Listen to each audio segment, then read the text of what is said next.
You can only lead someone to the last place you've been. You only know what you know, and it's not because you're not intelligent. It's because culture and the world and environment and everything changes constantly. We know that. But I will say this.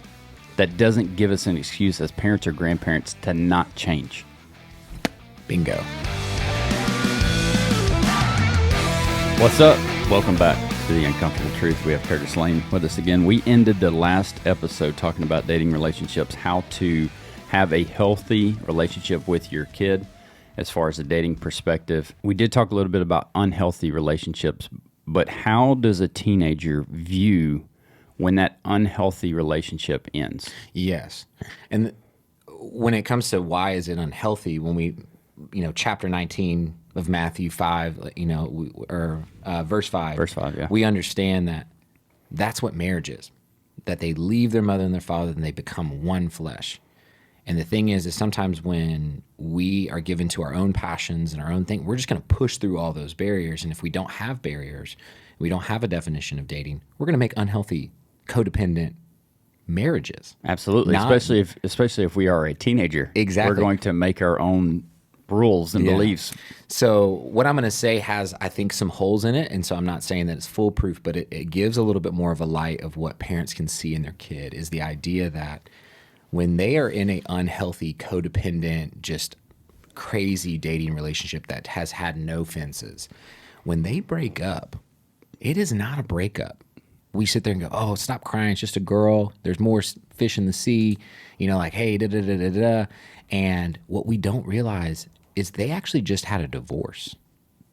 They have been playing house, being codependent, and even maybe having sex, becoming one flesh. And when you just rip that apart because they moved to Las Vegas or someone spread a rumor and lies happened, drama happened, and they just broke up, you see your son and daughter walk through not a contractual divorce because there was no contract in the first place, a spiritual and mental divorce. Man, that's crazy to even consider that that's how a kid feels. I say kid, young adult. What do you call them? Just adults, yeah. Okay, young adults. That's how they feel. It's like ripping a scab off that's not ready to be ripped off. Like you still have skin growing to skin. Yeah. And it stinking hurts. It hurts. Bad. And it's exposed. You feel invalidated. You feel like everything was a lie. They walk through grief of what a normal divorce, a normal marriage, contractual divorce walks through. They walk through anger. They walk through, identity. Like they start, getting the weeping of all the random waves that they have. They avoid certain hobbies that they love because they might see them, or to be honest, that they remind them of that, which is even one little nugget. Don't let your kids pray and read the Bible with the opposite sex. That is not a godly relationship. That's that's a marriage. Okay. The only person who should be leading your kid spiritually is you. That's good. They're not a husband. They're not a wife yet. Absolutely not. Because I did that for 9 months, and guess what I didn't do for the next 6 months after we broke up? Read the Bible. Have anything to do with God. Because you associated because it associated with that relationship. We made a marriage together. And so that's where the only person that is allowed to lead a wife, or a wife supporting and convicting as well as leading a man sometimes in a spiritual relationship, is a husband and wife. Don't let your kids go, oh, we'll do a Devo every night. Nope.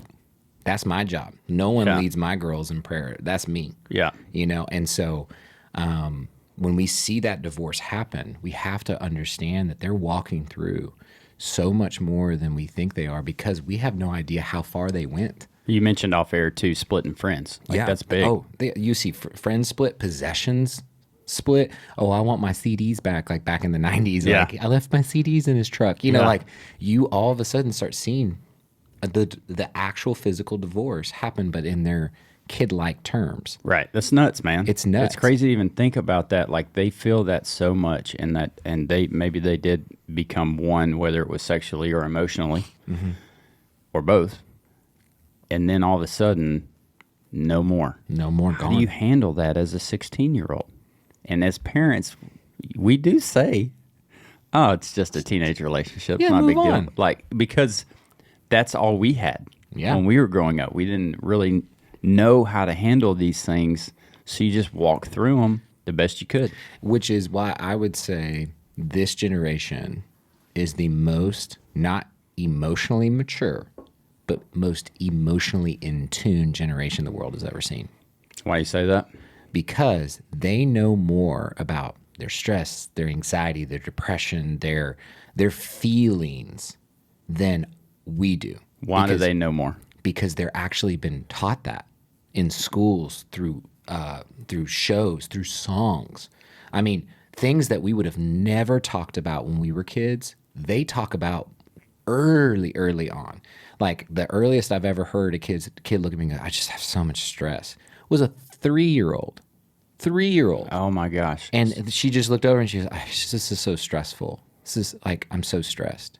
And I'm like, About what? about what? And she's like, and she just like sighed, like, and I'm going, your emotional in tuneness right now Yes. is way further than anything that I've ever fathomed. And so they grow up into this culture that is very much about how do you feel? Do what you want in your feelings. Like, think about your feelings. How do you feel about this? And so when we were sitting there going, what's the next best move? Yeah. They're actually going, no. What's the feeling that you're feeling? Stop. Don't move yet. Feel it first. And so what we do as parents is go, move. And they're like, absolutely not. And they go into kind of a little bit of a fetal position of, I'm stuck in all this emotion. But yet everyone who's supposed to love me is just telling me to move on. This reminds me of my youngest. He has times where he stops. He clams up. And we've seen him in just like the most random things that you wouldn't think would even matter. But when he was younger, we want to teach our kids, very small thing, right? But how to order at a restaurant.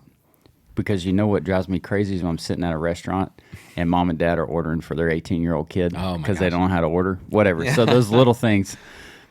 But at the age of 6 or 7 or 8, when we started teaching them these things, he would recluse. Yeah. Draw back, draw inside of himself, and he couldn't move. Yeah. It was a moment of, I can't do anything right now because I'm feeling these feelings. I don't understand them. And as parents at the time, we didn't have a clue how to deal with something like that.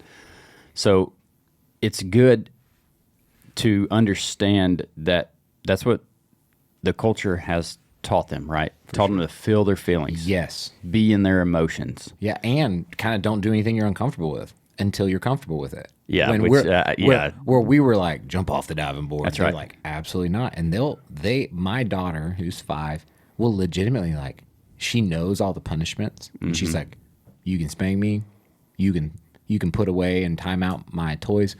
Just don't make me jump off the diving board. Okay. And I'm like, so you'll sacrifice all of your special things for not jumping off the diving board. She's absolutely. And you're just like, the fear is so much deeper than what fear was in the 90s and early 2000s. Like 2024 fear is like, they know what it looks like. And it's through cartoons, it's through songs, it's through everything they walk through.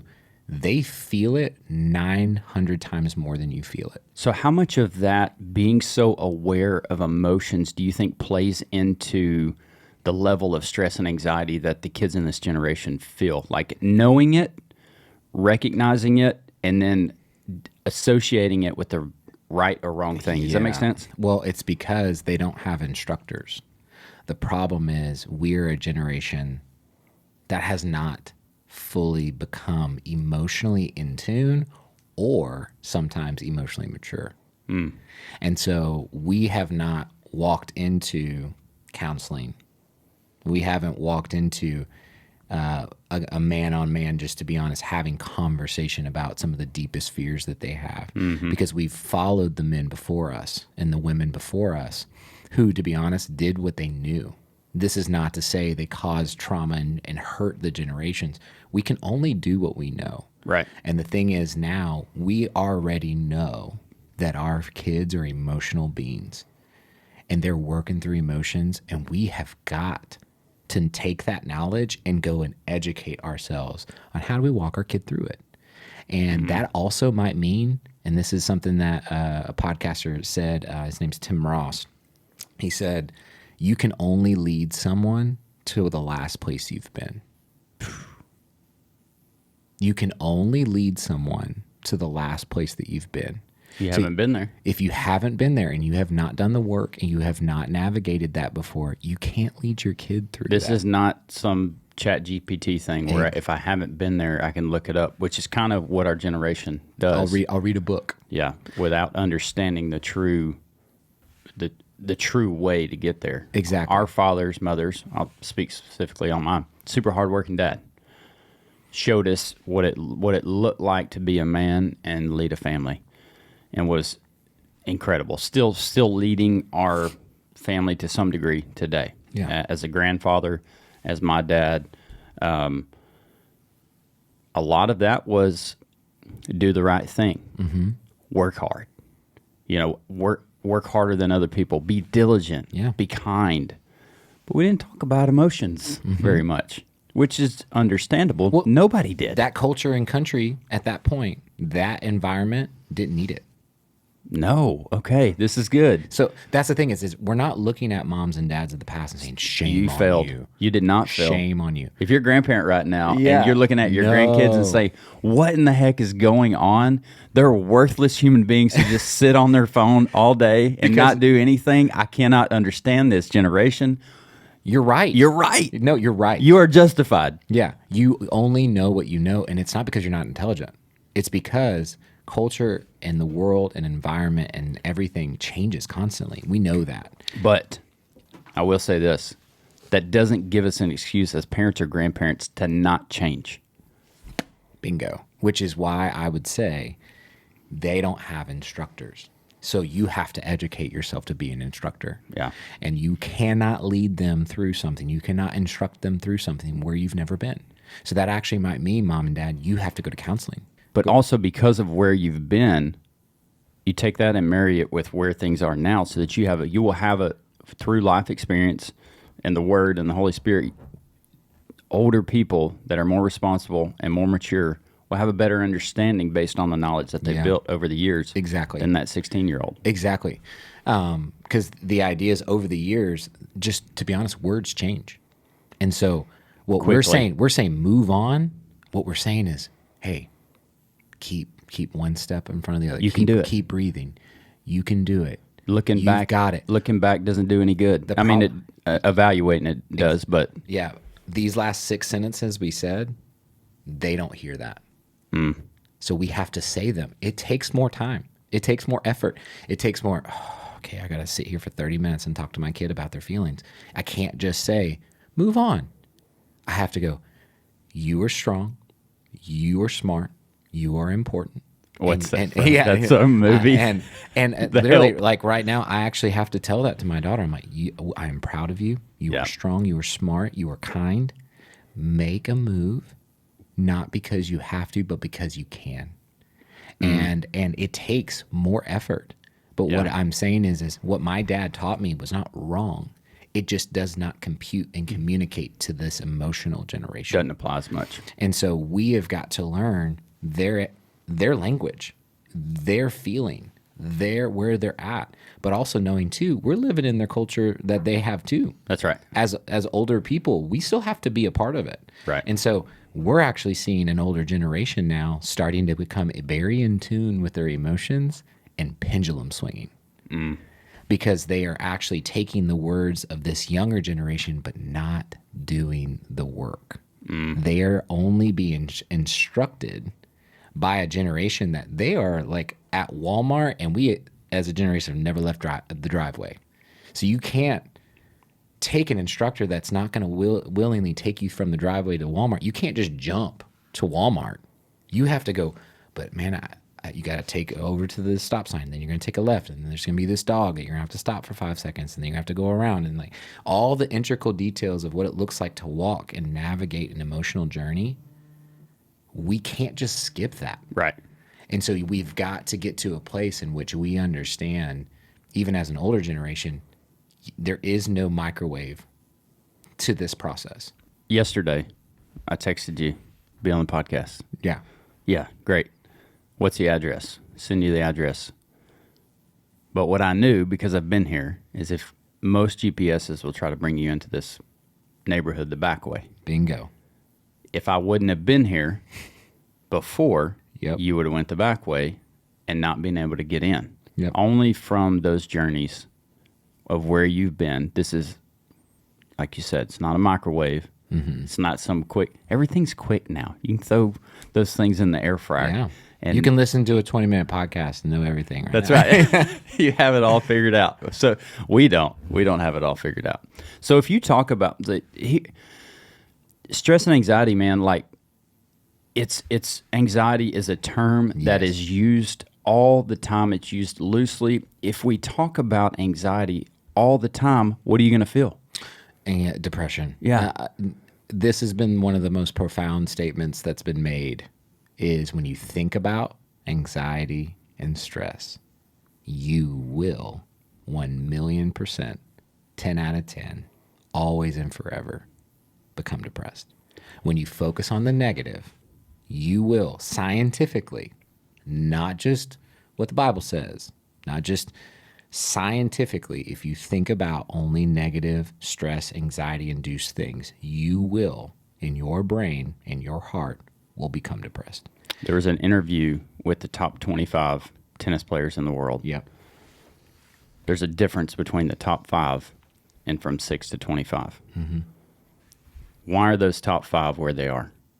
They did some research and found out that one of the key things that separates those 5 from the other 20 is not diet.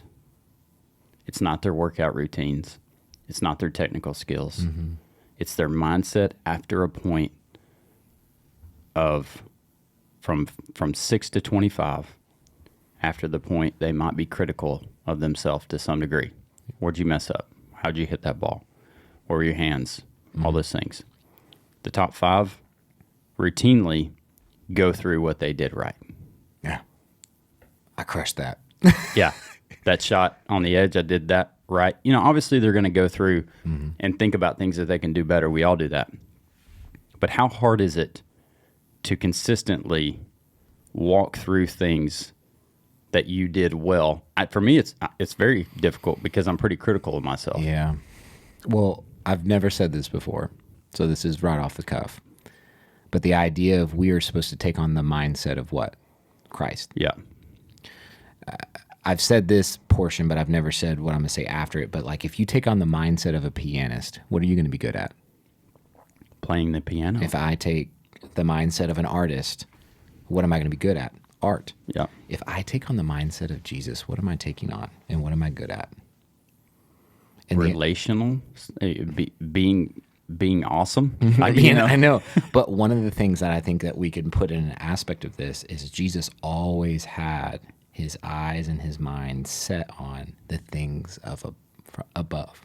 Because he even says, set your mind on the things above. And when we only keep our mindset set to the death, the evil, the darkness, the stress, the anxiety of this world, we do not have the mindset of Christ. And we will not be like Christ. We won't be a pianist. We won't be an artist. We won't be a Christ follower. And so when we're walking our kids through stress and anxiety, we're not telling them to get over it. Because their feelings, I say this a lot, your feelings are valid. Yeah. But they're not enough. And sometimes they're not right. Yeah. But they're valid, but they're not enough. So they're not always right. Right. Yeah. And so the idea is like, you can feel it. That's valid. But it's not always enough to be, I am sad forever. It's not enough for that. Mm-hmm. And so when your feelings are valid, but they're not enough, what am I now going to set my mind towards of what is enough? What is right? What is going to be eternal? And so I can feel these things. I can even think about these things. But when I now die to flesh, put these things aside and go, what is God doing? Where is he moving? One of the biggest things right now we do on Wednesday nights that has changed the mindset and even some of the, I would say the emotional well-being of our students right now is we have this thing called God stories. And everybody kind of talks about God stories, but what we do is we say that this is a discipline that this generation, and as well as what I need, is that we spend 2 minutes in silence and we think about, where has God been moving in my life the last 7 days? And the problem... 2 minutes. Yeah, 2 minutes. 2 minutes. Because at 2 minutes is an eternity for this generation, by the way. Yeah. And in silence, they're like, absolutely not. And I'm like, nope, 2 minutes. Because the first 30 seconds, 45 seconds, you're thinking about everything else.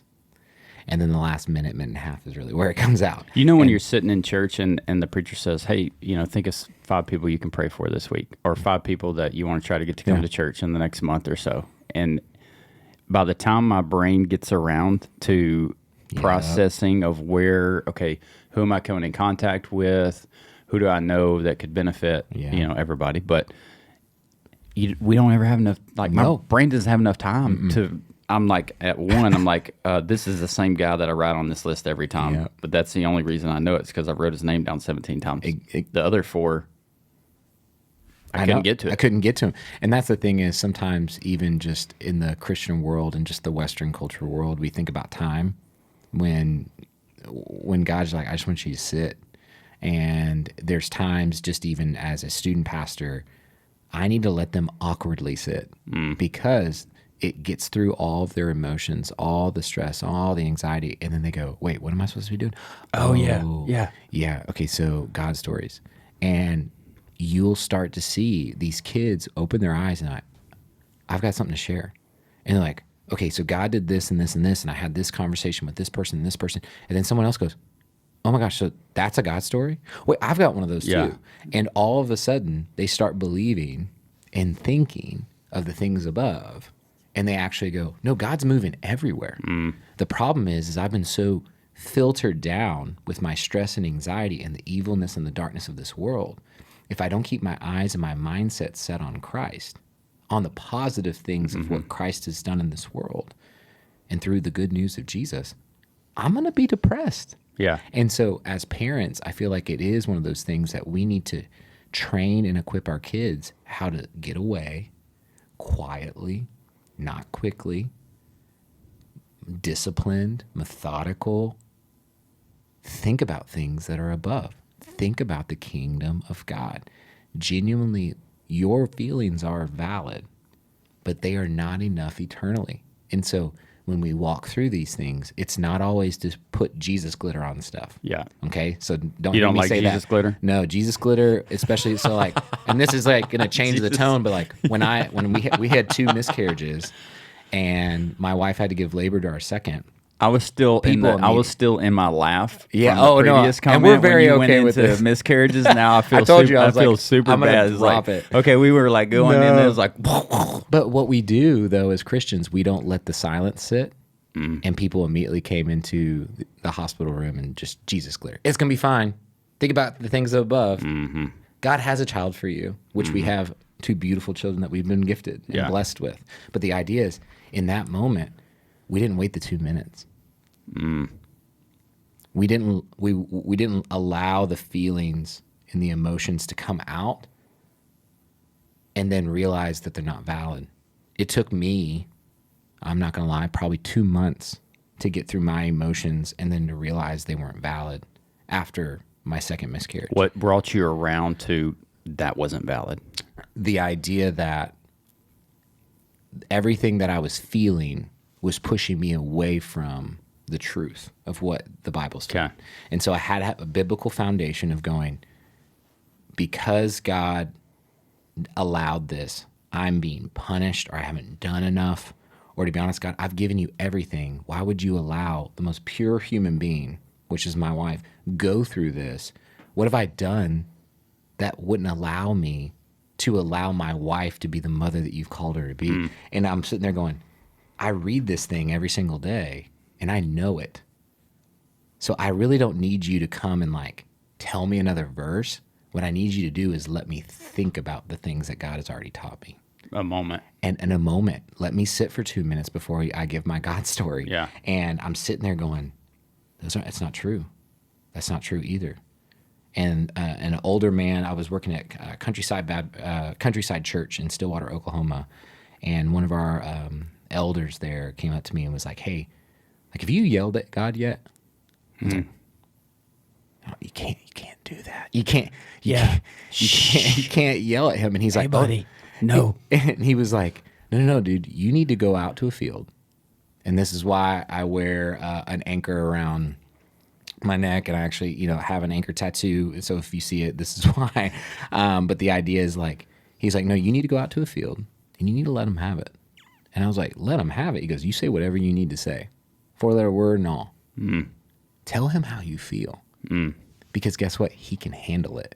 And it, in my heart, dropped where I'm like, I've been hiding my emotions and feelings from God. When he's like, no, I want it because it won't be valid. Yeah. On my truth.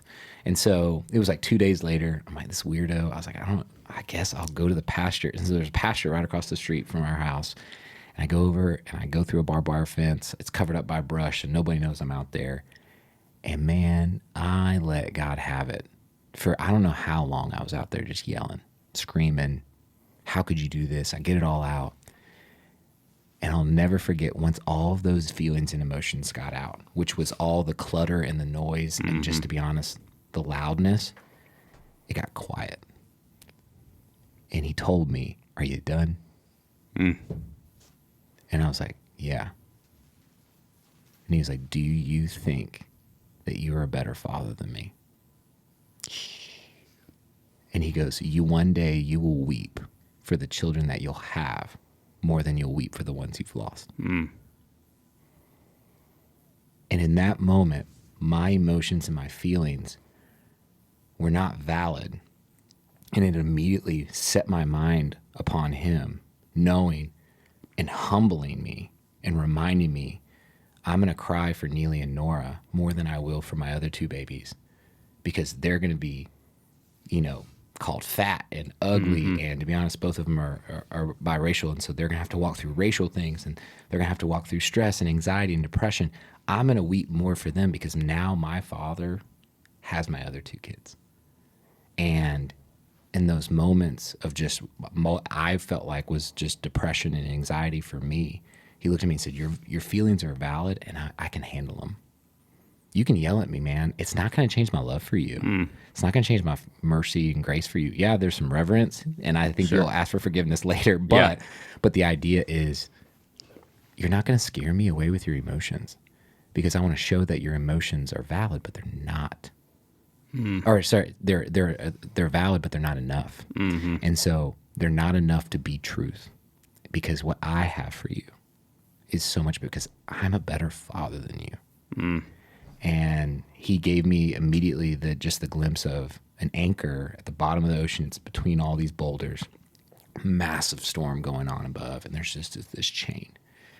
And he's like, the world will throw you around, waves, wind, tragedy, trauma, anxiety, feelings, all this stuff. But what you are anchored to will be what is enough in the end. Because if you are not anchored to what is enough, you will go adrift. You will get destroyed. You will be shipwrecked. You will be thrown up on the shore. But if you will anchor yourself, you're going to feel all these feelings. You're going to be in the emotional feeling culture, regardless of if you want to be in it or not. So just welcome.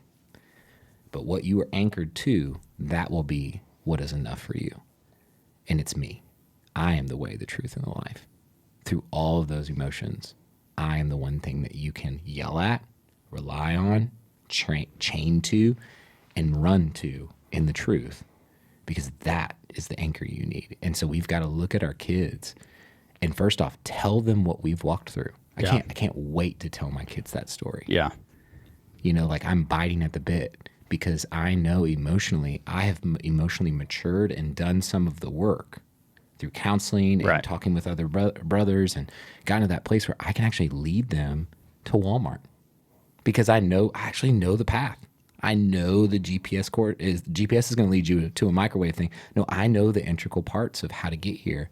But then when we get there, I don't know what's further. I don't know what else God is going to teach me. You have had true experience on what it's like to be anchored. Exactly. We went on a trip one time to St. John, and there was a hurricane that came through St. John that destroyed pretty much the whole island. And we got on the catamaran and went out on the ocean and saw the sunset and all this stuff. And we're asking the captain, we call him Captain Ron, Captain Ron about the hurricane. He told us all kinds of stories about the hurricane, but one of the ones that stuck with me the most and you reminded me of was anchoring. When the storm was coming, they knew it was coming. Yeah. Man, it was going to be bad. It was coming through the ocean, and they figured it out that it was coming right towards them. St. John's a small island in the Virgin Islands. Everybody went to anchor their boat in Coral Cove. And there's a couple places. There's called Coral Cove and Hurricane Cove. And Hurricane Cove is kind of a where you can put your boat so the wind doesn't get in, right? Yeah. As much. But this hurricane was terrible. There was about 100 boats that anchored in Coral and Hurricane Cove, which are close to each other. Most people anchored before he did. Mm-hmm.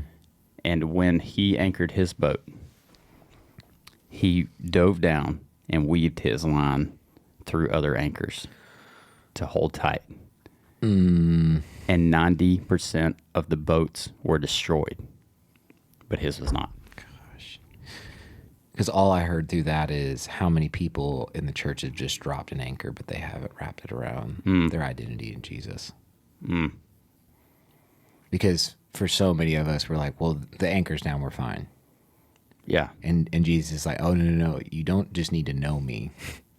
You need to infatuate yourself, wrap yourself around me, like genuinely know my voice because I am your shepherd. Yeah. And where I tell you to go, you'll go. And I feel like so much in the Western culture, and this is something that we kind of said earlier, it's like the idea that I don't need to follow my pastor as he goes through a journey of his spiritual life of what he has walked through. Right. I have to do the work. I have to read the word. I have to teach myself daily. The church is supposed to be a place that we just celebrate and, to be honest, worship God and receive together as the body of Christ. But that also could be one of the anchors that we wrap ourselves around, for right? sure. So like walking through life with you, walking through life with Obi, with Sean, with my brother, with my dad, with the people that are like, I know they want to lead me to Jesus, right? Intertwine the anchors together, but anchor in him. Yeah. And that's why I would say is just like, don't just let Sunday be Sunday. If you just eat once a week, you're going to be starving that next Sunday. Yeah. And you're not going to be fully in on the full encompassing chain of what that anchor can actually do when we can be even more firm by our community, by how we walk intimately with Christ in our own personal relationship with him, our own Bible reading, our own prayer life, all those different things that we can walk through. It's not just one drop of an anchor. We can actually utilize what God has given us to continually wrap around him. And so I would just say, like, when you're walking through this with your kids, you can only lead them as far as you've been. And so if you think about that, and as a husband and wife, go, how are we emotionally mature right now? Where are we not emotionally mature right now? That's where we need to start working. I don't want to miss the fact also that there are times that our kids will lead us. Oh my gosh. And don't be opposed. Let them challenge you. Yeah. Gosh, that's such a good thing, because what they are leading, dude, they're light years in front of us. Yeah. And so now, are they mature in it? No. But the idea is like how we can learn how to talk like they talk, how we can learn how to navigate this feeling or this emotion. They can still do that. Now, where they place it, is it enough? No. Right. But we can learn so much from our kids, and how they are passionate about their feelings. We will become passionate about our feelings as well. And so don't run from the idea that you might sound like them. You might need to learn how they have this conversation. You'll listen to them talk about, like, one of the moms had a big boy sleepover at her house the other day, and she goes, I was just listening to them talk. Yeah, it's a In their different room, language. and she's like, it was so different compared to what boys used to talk about. What's up, chat? And legitimately, she was impressed. She was Okay. like, they actually were diving in on some things. Okay. Now, they were saying like Riz Random words, and yeah. Sigma and all this different Things that stuff. makes no sense to an adult, but But they were actually having an emotionally mature conversation where they were calling out a dude that, to be honest, was changing. And he was changing for a girl. And they're like, bro, you need to stop that. yeah. and the emotional awareness that they had to be able to navigate that well and not just drop it on them and make them feel terrible. They're like, That's big time. she was like, I don't even know how to do that. That's right. Yeah. So how can I learn from them? Yeah. How can I learn from them? Yeah. How do you call out a brother? Gosh. Like, how do you call out a brother? I don't want to go too far into it because we're out of time, but how do you call out a brother in adulthood? Like, we know how we should do it, right? But have we done that? Mm-hmm. Have we, hey, dude, I love you. I love you. I'd die for you. This is some things I'm seeing, man. And like, hey, whether you decide to change or not, I love you enough to tell you. Yes, thank God for those people. You know, but that's hard. You know, you got to have a relationship with people that they got to, I don't care if I know that I love you, you got to know it for it to mean anything. Yeah. You know what I'm saying? Hey, listen, I think we could go on for a while. 2 minutes can change the world. That's what I want to end on. 2 minutes can change the world. We're so distracted by everything going on in our world today, and these dumb. I'm holding up my cell phone. Okay, these things can be awesome, but they can also be a distracted devil device. Yeah. And if we don't take 2 minutes to focus in and lock in on what God has done for us and what He wants to do for us, then we'll never continue to grow. We'll never grow. So take 2 minutes today, clear it all out. Turn the dang cell phone off. Turn your radio off. Sit in a parking lot by yourself in silence in your vehicle with your doors locked. Lord, show me what you've done and show me what you have for me. And that 2 minutes might turn into 10, it might turn into 15, it might just be 2 minutes, but start somewhere. Start somewhere. Start somewhere. We appreciate you joining us. Hit those buttons at the bottom. Help us reach more people for Jesus. Go kick the day in the face. We'll catch you on the next one.